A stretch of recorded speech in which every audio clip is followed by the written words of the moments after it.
From UFOs to psychic powers and government conspiracies, history is riddled with unexplained events. You can turn back now or learn the stuff they don't want you to know.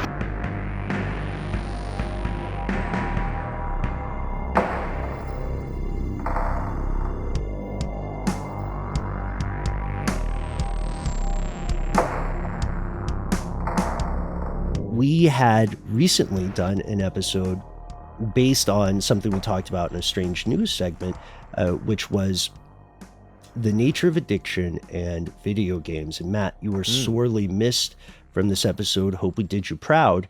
It's something that we got a lot of response from. And as always, we're very fortunate to have our fellow conspiracy realists from all walks of life weighing in. And what we'd like to do now is share with you an email that we all read with rapt attention.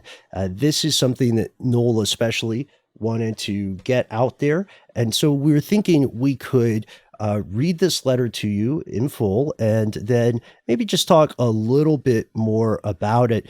This email is called Gaming Addiction. It comes to us from Allie. And Matt, I was thinking you and I can kind of round robin this one. Let's do it. Do you want me to get started? Do you want to get started? Kick us off. Okay, here we go. Allie says, "Hey guys, I just finished listening to the episode on gaming addiction, and I wanted to reach out regarding some of the things y'all mentioned. I work in the addiction treatment field, and I specialize in working with process addictions. That's process addictions, such as gaming, pornography, and sex. First of all, thank you for tackling such a difficult subject. At one point, you talked about psychological addiction versus physical addiction and the different ways those can manifest. Just to clarify, even if a behavior like gaming does not create a physical dependency on a substance external to the body like heroin or alcohol, there is still a very real detox process from these behaviors." Yeah, and Allie goes on to say, withdrawal from process addictions feels very similar to cocaine withdrawal. And notes, this can also be true of heavy marijuana use, which absolutely creates a physical dependence. The idea that THC is not physically addictive has been largely abandoned by the medical community. Allie says, though the symptoms may seem much milder than a substance, they create, she's referring to symptoms of video game addiction, they create significant distress. The most common withdrawal symptoms are insomnia, anxiety, depression, and irritability. Throw in night sweats too, if we're talking about marijuana. This may not seem like a big deal, but the anxiety and depression can reach debilitating levels for some people, and in especially tough cases, can last up to 2 years after the behavior stops. Let me amend that. I think Allie here is talking not just about a gaming addiction, but process addiction. Exactly. I think that's the umbrella under which all of this is sitting. Then Allie continues, "While I agree with your premise that it is absolutely possible to enjoy gaming in a healthy way, and that some people are leaning towards a moral panic in this arena, gaming addiction is also a very real struggle for some, a struggle that all too often gets overlooked, downplayed, or ridiculed." Yeah, and continues to say, right now, process addiction treatment is the fastest growing area of study and service provision in the treatment industry. Side note, I loved your episode on the rehab industry. I've worked with both ethical and non-ethical treatment providers and could stay on my soapbox all day about the craziness that goes on in some places. However, despite the growing need for clinicians who understand and can help with process addictions, the American healthcare system seriously impedes people's ability to get help if they are not financially well off. Insurance companies will not cover treatment for process addictions alone, and individual therapists who address these issues often do not accept insurance and charge a rate that is unaffordable for many. Unless someone can afford the astronomical self-pay rates for treatment, or they also have co-occurring substance use or mental health issues, there are not many routes for people without means to seek professional help. It's true, unfortunately.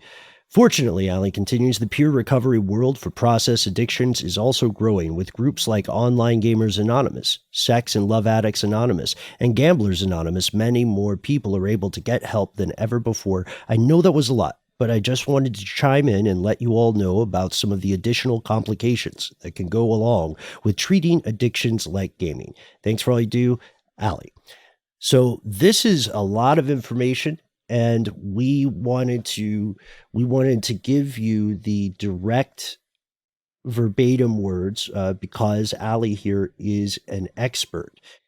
We know that this potential exists, and we talked at length about some of the problems with trying to address the possibility of addiction, because what are you're gonna make some kind of big brother law that says, hey, video game creators, you have to make your games less good? You know what I mean? Start sucking a little more legally.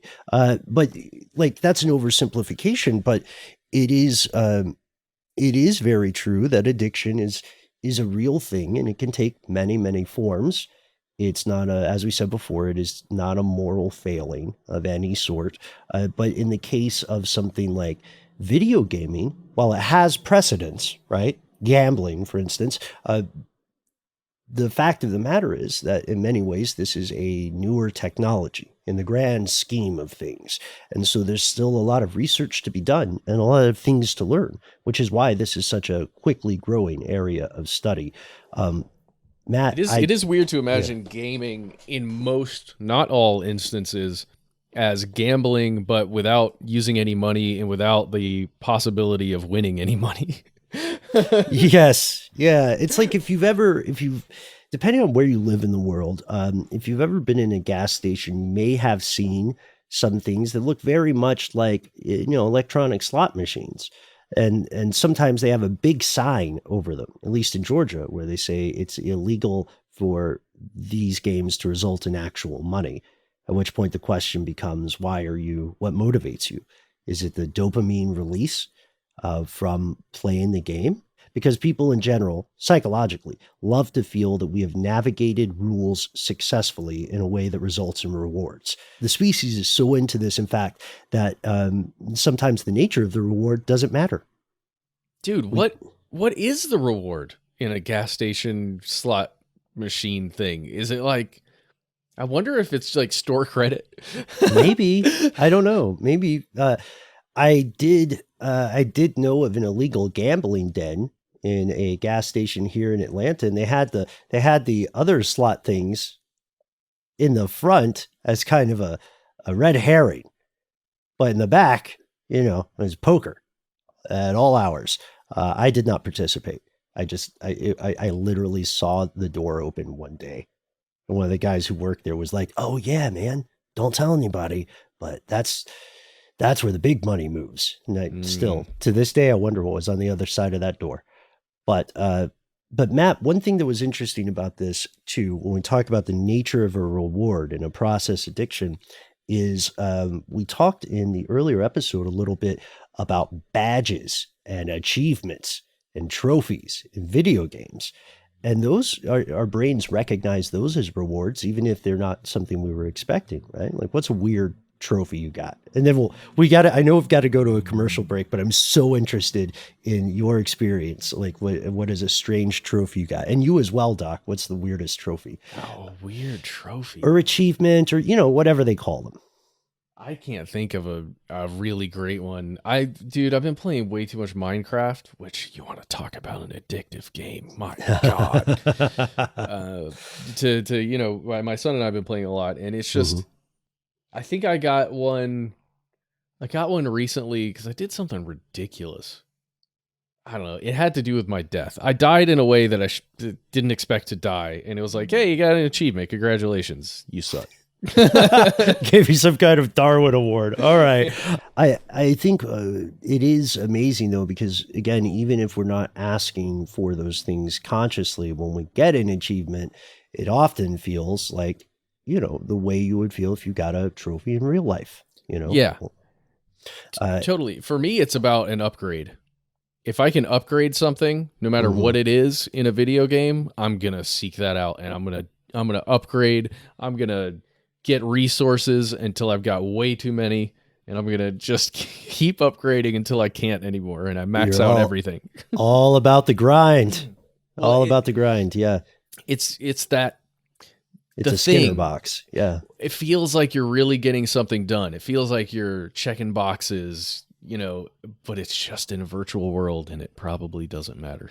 Well, I mean, what is this world? right? If we want to just Hey. jump into that Hey, no, philosophy. no, we can't too do deep, that. too I deep for can't. a listener mail segment. All right, I can't handle it right now. Okay, all right. Well. It is a great question, and there are compelling studies about neurochemistry, which can give us a solid explanation of why the human brain doesn't really differentiate between some IRL award and some digital award.